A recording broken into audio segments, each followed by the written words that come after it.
केन्दुझर जिलार जोड़ा ब्लॉक अंतर्गत बड़ कलामाटी ठारे एक जन असंतोष रैली एथिरे चारि पंचायतर लोक बलदा बड़ कलामाटी नयागढ़ बसंतपुर दीर्घ 10 वर्ष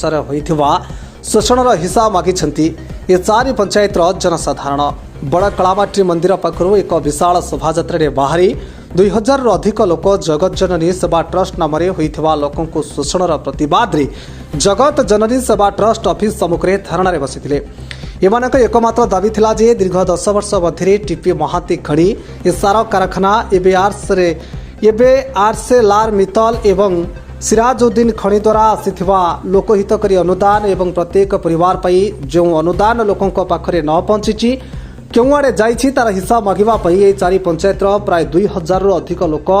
चढ़कमरा स्थित मां जगत जननी सेवा ट्रस्ट ऑफिस सामने दीर्घ समय धरी धारणा बसिथिले एवं 7 दिन मध्य जदि यार समाधान बाट न बाहरे तेबे ए आंदोलन को आहुरी तीव्रतर कराजिबो बोली चेतावनी देई सनातन महाकुडू को एक दाबी पत्र प्रदान करथिले। कौनसी अप्रीतिकर परिस्थिति को एड़ाइबा पई बड़बिल एसडीपीओ और बामेबरी थाना अधिकारी सह व्यापक पुलिस मुतयन होइतिला। केन्दुझरु सिपुन कुमार बेहरा सहित Kamal Lochan Mohanty report Odisha express news.